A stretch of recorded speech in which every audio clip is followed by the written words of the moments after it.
Nadie imagina cuánto puede cambiar tu vida en un solo instante.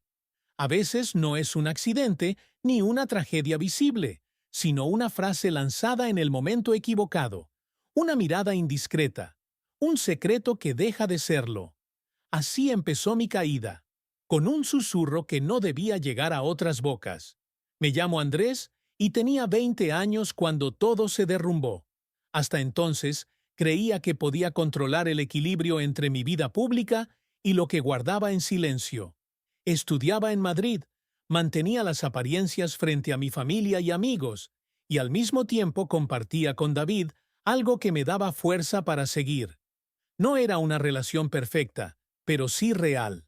En sus mensajes encontraba alivio, en sus risas la sensación de que mi mundo no estaba tan vacío. El problema no fue amar, sino confiar en la persona equivocada. Samuel había sido mi amigo desde la adolescencia. Siempre creí que estaría de mi lado, incluso cuando yo mismo no entendía quién era. Pero la amistad se convierte en un arma cuando se mezcla con miedo y envidia. Una tarde cualquiera, me encontré con Samuel después de clase. Estaba extraño, inquieto, como si escondiera algo que no podía sostener en silencio. «No sigas mintiéndote, Andrés», me dijo de golpe. Su tono no era de apoyo, sino de amenaza. No supe qué responder. Lo negué. Intenté bromear, pero él ya lo sabía. Había visto un mensaje en mi móvil, uno que hablaba demasiado claro sobre lo que David significaba para mí. Lo que no imaginé fue que, en lugar de callar, Samuel decidió exponerme. En cuestión de días, las miradas en los pasillos cambiaron. Las risas detrás de mi espalda se hicieron más frecuentes. Al principio pensé que eran imaginaciones mías, pero pronto entendí que el rumor había tomado forma. En la universidad, los secretos se difunden más rápido que la verdad.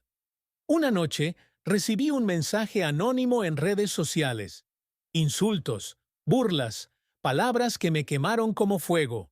Lo ignoré, pero al día siguiente aparecieron más. No tardó en llegar a mi familia. Mi madre me llamó llorando. Mi padre no habló. Su silencio fue peor que cualquier grito. En su casa no había espacio para dudas ni explicaciones. Yo era la vergüenza que nunca habían previsto. Mientras tanto, David empezó a alejarse. «No quiero problemas», me dijo en voz baja cuando lo enfrenté. «No estoy preparado para que me vean contigo así». Esas palabras me atravesaron más que cualquier insulto. De pronto, el único que me daba fuerzas se convirtió en otro muro.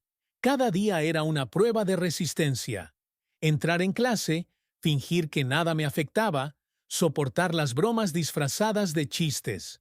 Samuel me miraba desde lejos, sin culpa aparente, como si nada tuviera que ver con el caos que había desatado. Yo me preguntaba una y otra vez por qué lo hizo. ¿Por venganza? ¿Por miedo a que lo asociaran conmigo? ¿O simplemente porque no soportaba mi verdad? Las noches eran las peores. El silencio de mi cuarto se llenaba de voces imaginarias, repitiendo las frases que había escuchado durante el día. Pensé en abandonar la universidad, desaparecer, inventar otra vida lejos de todos. Pero algo en mí se resistía. Tal vez la rabia, tal vez la convicción de que no podía dejar que ellos decidieran mi destino. Recuerdo un momento preciso. Estaba sentado en el parque frente a la facultad, rodeado de gente que pasaba sin mirarme. Un grupo de estudiantes reía a pocos metros, y entre sus carcajadas escuché mi nombre. No me moví, no lloré, solo sentí un vacío enorme y una certeza fría. Si seguía callando, me destruirían. Ese fue el inicio de mi decisión. No podía recuperar lo perdido, ni la confianza de mis padres, ni la lealtad de Samuel, ni la valentía de David. Pero aún podía recuperar algo más importante: mi voz. La decisión de no callar empezó como un pensamiento pequeño, casi insignificante, pero creció dentro de mí como una necesidad inevitable. Cada vez que escuchaba una risa que llevaba mi nombre, cada vez que mi madre evitaba mirarme a los ojos, entendía que la vergüenza no era mía, sino de quienes me querían silenciar. El primer paso fue aceptar que ya no había nada que ocultar. Una tarde, en el aula magna de la universidad, se organizó un debate sobre discriminación. No estaba previsto que yo hablara, pero cuando abrieron el turno de intervenciones, levanté la mano. Sentí el peso de las miradas, algunas curiosas, otras hostiles. La voz me temblaba al principio, pero pronto se convirtió en un grito contenido durante años. No soy una vergüenza, soy quien soy, y si alguien piensa que eso me hace menos, ese alguien es el que tiene un problema. El silencio posterior fue insoportable. Luego vinieron los murmullos, los comentarios sarcásticos, alguna risa suelta. Pero entre todo eso, vi un par de cabezas que asintieron en silencio. Ese gesto mínimo me dio más fuerza que cualquier aplauso. A partir de ese día, la hostilidad aumentó. Algunos profesores fingían neutralidad, otros me evitaban. En redes sociales circulaban mensajes anónimos aún más crueles. Me acusaban de buscar atención, de inventar un papel de víctima. Pero yo ya no estaba dispuesto a bajar la mirada. Samuel, mientras tanto, seguía comportándose como si nada. Incluso intentaba acercarse en los pasillos con una sonrisa hipócrita. Yo lo ignoraba, aunque por dentro me ardía la rabia. Una tarde me detuvo frente a la biblioteca. Andrés, tienes que entenderlo. Yo no quería que se saliera de control. Lo miré fijamente. Tú abriste la puerta. Lo demás es tu responsabilidad. No volvió a responder. Por primera vez, vi en su rostro una grieta. No era culpa lo que lo dominaba, sino miedo a quedar expuesto. Lo peor vino en casa. Mi padre me prohibió hablar del tema, como si al callar se borrara mi existencia. Mientras vivas aquí, no traerás problemas, dijo con esa frialdad que mata más que un grito. Mi madre lloraba a escondidas, incapaz de defenderme. El hogar dejó de ser refugio. Se convirtió en otro campo de batalla. En medio de ese caos, apareció una chispa de esperanza. Clara, una compañera de clase con la que apenas había hablado, me buscó después de una conferencia. Lo que hiciste fue valiente, me dijo. Si necesitas apoyo, no estás solo. Sus palabras fueron simples, pero se clavaron en mí como un salvavidas. Desde entonces empezamos a hablar más. No me juzgaba, no hacía preguntas innecesarias. Solo estaba ahí. David, en cambio, se hundía en su silencio. Lo veía en la distancia, incapaz de enfrentar la situación. Una noche lo encaré. ¿Vas a seguir escondiéndote? Él bajó la mirada.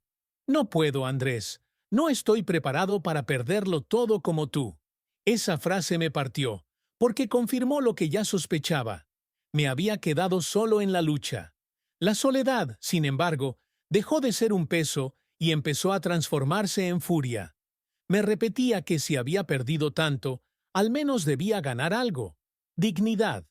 Decidí unirme a un grupo estudiantil que organizaba actividades contra la homofobia.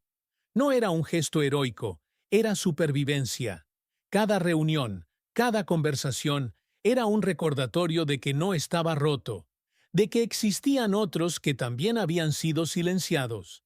El verdadero giro llegó cuando un profesor, cansado de los rumores, intentó humillarme delante de todos. Este no es un escenario para confesiones personales, dijo con desdén, después de que mencionara la discriminación en una exposición. Me quedé helado unos segundos, pero luego respondí. No es una confesión. Es la realidad que vivimos muchos aquí, y negarla no hará que desaparezca. Algunos estudiantes aplaudieron tímidamente. El profesor se incomodó y cambió de tema, pero yo ya había ganado. No contra él, sino contra el miedo. Ese día entendí que mi voz era más peligrosa para ellos que cualquier secreto. Y aunque todavía me dolía la traición de Samuel, la distancia de David y el rechazo de mi familia, había descubierto algo nuevo, que el coraje también contagia.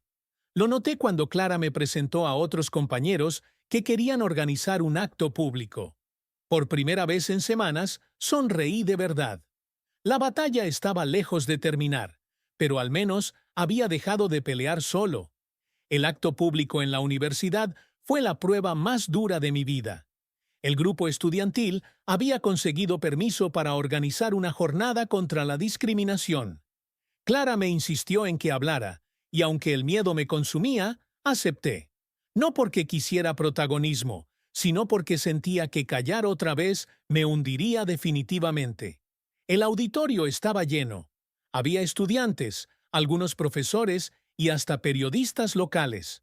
Cuando subí al escenario, las piernas me temblaban, pero respiré hondo y recordé las noches en las que había querido desaparecer. Abrí la boca y dejé que saliera todo. La traición de quien llamaba amigo, el desprecio de mi propia familia, la soledad que me había intentado quebrar. No usé nombres, pero todos entendieron de quién hablaba. Al terminar, hubo un silencio tenso. Luego, un aplauso tímido que se multiplicó hasta llenar la sala. No todos aplaudieron, claro. Algunos me miraban con desprecio, otros grababan con sus móviles buscando el próximo rumor. Pero por primera vez no sentí vergüenza. Sentí fuerza. Las consecuencias llegaron rápido. Esa misma tarde recibí una llamada de mi padre. Su voz era seca, cortante. No vuelvas a esta casa hasta que recapacites. No discutí. Sabía que no cambiaría de opinión. Colgué y me quedé en la calle, con el corazón latiendo como un tambor. Perdía un hogar, pero ganaba algo más importante, la certeza de que ya no tenía nada que esconder. Samuel, en cambio, no soportó la presión. Su papel en los rumores empezó a salir a la luz. Algunos compañeros lo confrontaron directamente, otros lo apartaron en silencio. Lo vi en el pasillo, rodeado de un vacío que antes ocupaban sus amigos. Intentó hablarme. Andrés, no entiendes. Yo solo quería protegerme. Lo miré sin rencor, pero con firmeza. Y en ese intento me destruiste. Ahora enfrenta lo que sembraste. La relación con David se volvió insoportable. Seguía evitando el contacto, como si yo fuera un recordatorio de lo que él no se atrevía a aceptar. Una noche, desesperado, me escribió: «Lo siento, pero no puedo seguir contigo. No quiero vivir con miedo». Le respondí solo con un «lo entiendo», aunque en realidad no lo entendía. La cobardía disfrazada de prudencia me dolía más que cualquier insulto. Mientras mi mundo personal se desmoronaba, algo nuevo crecía en paralelo. Tras mi discurso, varias personas se me acercaron para agradecerme. Algunos eran estudiantes que también habían sufrido burlas, otros simplemente querían mostrar apoyo. Ese pequeño círculo empezó a reunirse cada semana. Hablábamos, compartíamos experiencias, buscábamos maneras de visibilizar lo que antes se callaba. El punto de no retorno llegó cuando un periódico publicó un artículo sobre la jornada. En la foto salía yo, con el micrófono en la mano. Mi nombre aparecía en el titular. Ya no había vuelta atrás. Toda la ciudad, incluso mis vecinos, sabían quién era yo. Las reacciones fueron brutales. En redes sociales, los ataques se multiplicaron. Vergüenza de España. Otro enfermo más. Que se largue. Leía cada palabra como una puñalada, pero también encontraba mensajes de aliento. Gracias por tu valentía. No estás solo. La mezcla era insoportable y liberadora al mismo tiempo. Una noche, mientras revisaba esos mensajes, recibí uno inesperado. Era de un profesor joven de la facultad. Tu voz importa. Si necesitas apoyo académico o personal, cuenta conmigo. Ese gesto, viniendo de alguien con poder en la institución, fue como un respiro después de semanas ahogándome. Pero no todos lo toleraron. Un grupo de estudiantes organizó una protesta en mi contra, acusándome de usar la universidad para mis dramas personales. Al enterarme, sentí el impulso de esconderme otra vez. Sin embargo, Clara y los demás del grupo me convencieron de asistir. No podemos cederles el espacio, dijeron. El día de la protesta, me encontré frente a decenas de carteles que pedían silencio y ridiculizaban mi nombre. El corazón me golpeaba el pecho, pero no di un paso atrás. Me acerqué, me paré frente a ellos y dije en voz alta: «Si creen que van a callarme con esto, no me conocen. Estoy cansado de esconderme. y aunque me quede solo, seguiré de pie. Hubo abucheos, pero también voces que me defendieron. La tensión fue enorme, hasta que intervino seguridad para dispersar la multitud. Esa noche volví a casa de Clara, agotado, pero con la certeza de que algo había cambiado. Ya no era solo mi historia, era la de muchos. Y aunque el precio seguía siendo alto, sin familia, sin David, con medio campus en mi contra, había descubierto que la verdad, dicha en voz alta, tiene más poder que cualquier rumor. El escándalo no desapareció de un día para otro. Al contrario, parecía crecer como fuego en verano. Sin embargo, mientras más intentaban acallarme, más personas se acercaban. Cada reunión de nuestro pequeño grupo era más numerosa. Jóvenes que nunca se habían atrevido a hablar contaban su historia. Algunos con lágrimas, otros con rabia. Yo escuchaba, y por primera vez en mucho tiempo, no me sentía un sobreviviente aislado, sino parte de algo que tenía sentido. El profesor que me había escrito, cuyo nombre era Morales, se convirtió en un aliado inesperado. Nos consiguió un espacio oficial dentro de la universidad para reunirnos. Eso cambió todo. Ya no éramos un grupo de amigos escondidos en una cafetería, sino una asociación reconocida. Con un simple correo, nos legitimó ante la institución, y quienes antes nos despreciaban tuvieron que aceptar que existíamos. No obstante, la resistencia continuaba. Algunos profesores se negaban a participar en actividades donde yo estaba presente. En el pasillo aún escuchaba murmullos venenosos. Ahí va el mártir, el que se cree héroe. Me dolía, pero algo en mí había cambiado. El dolor ya no me hundía, ahora me empujaba hacia adelante. Una tarde, mientras organizábamos un nuevo evento, Samuel apareció. Se veía derrotado, sin el brillo arrogante de antes. Me pidió hablar a solas. Dudé, pero acepté. Lo arruiné todo, me dijo sin rodeos. Perdí amigos, perdí respeto. Y yo perdí familia, pareja y tranquilidad, respondí. No vengas a compararnos. Guardó silencio, con los ojos fijos en el suelo. Después susurró. Solo quería que supieras que me arrepiento. No le di absolución. Tal vez algún día podría perdonarlo, pero no en ese momento. Aún así, vi en su rostro algo que nunca había imaginado. Miedo. El mismo miedo que me había perseguido a mí. Y entendí que la traición también nace del pánico. El grupo siguió creciendo, y con ello, la atención mediática. Un canal regional quiso entrevistarnos. Clara insistió en que yo hablara otra vez. Dudé, pero acepté. En la grabación, relaté cómo el silencio casi me había destruido, y cómo la voz, aunque temblorosa, podía salvar vidas. La entrevista se emitió en horario nocturno y generó un aluvión de reacciones. Esa misma noche, mi madre me llamó en secreto. Su voz era temblorosa.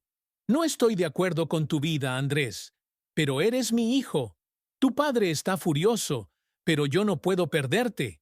Ese momento me quebró más que cualquier insulto. Había una grieta, pequeña pero real, en el muro de mi familia. Mientras tanto, David reapareció. Me buscó después de meses de silencio. Quiso explicarse. No fue falta de amor. Fue miedo. Miedo a que me destrozaran como a ti. Lo escuché con calma, aunque cada palabra abría viejas heridas. Ese miedo lo entendí, David, dije al final. Pero preferiste salvarte solo y dejarme caer. No puedo volver contigo. Fue duro, pero necesario. Por primera vez, decidí no aceptar migajas emocionales. El punto de inflexión llegó en una marcha estudiantil. Nuestro grupo participó con una pancarta sencilla. Existir no es delito. Caminábamos entre gritos, risas nerviosas y canciones improvisadas. Sentí miedo, claro, porque entre la multitud había también insultos, empujones, miradas llenas de odio.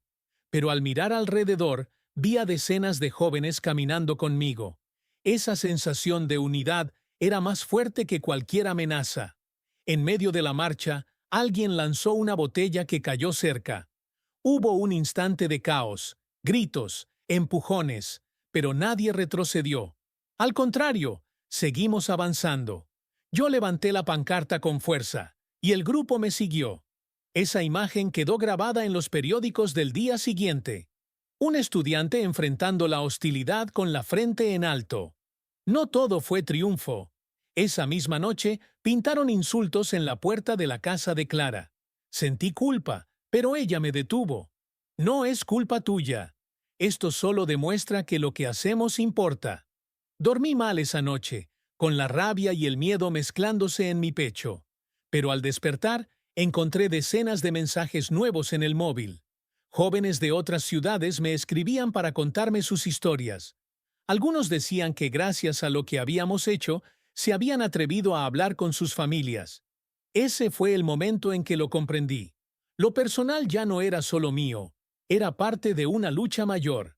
El dolor seguía, la soledad todavía pesaba, pero había algo nuevo latiendo con fuerza. La certeza de que, pese a todo, estábamos ganando terreno. Y que aunque el precio fuera alto, no me arrepentía de haber dado ese primer paso en el escenario de la universidad. Las semanas posteriores a la marcha fueron un torbellino. La foto de aquel día, con la pancarta en mis manos, circuló en redes y periódicos. Para algunos, yo era un provocador. Para otros, un símbolo. Nunca lo busqué, pero el rostro de quien se niega a callar acaba siendo imposible de ocultar.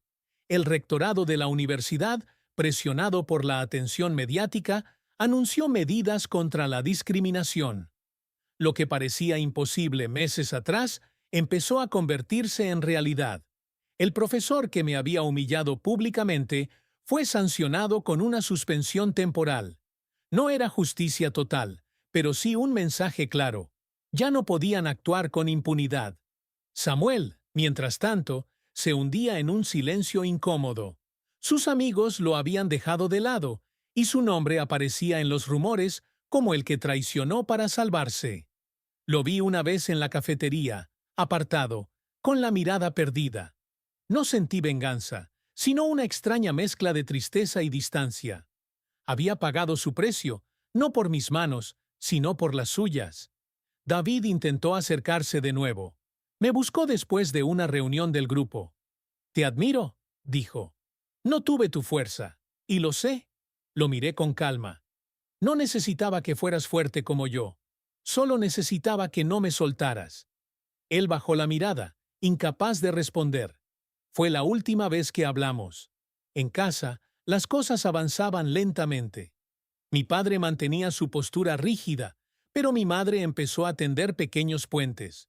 Una noche, cuando volví tarde de una asamblea, me dejó comida en la mesa. No dijo nada, pero ese gesto valía más que cualquier discurso. Comprendí que los cambios no siempre llegan con palabras. A veces empiezan con silencios distintos. El grupo estudiantil se consolidó. Organizamos charlas abiertas, invitamos a especialistas y poco a poco conseguimos aliados incluso entre quienes antes nos miraban con desprecio. Hubo resistencias, claro, pero ya no estábamos solos. Cada evento atraía a más jóvenes. Lo que comenzó como un puñado de voces se transformó en un coro. El día más inesperado fue cuando recibimos una invitación para participar en un foro nacional sobre derechos estudiantiles. Yo debía dar el discurso de apertura.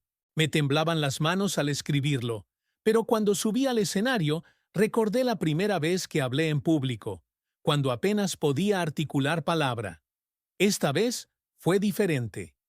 «No estamos aquí para pedir permiso a nadie», dije frente a cientos de personas.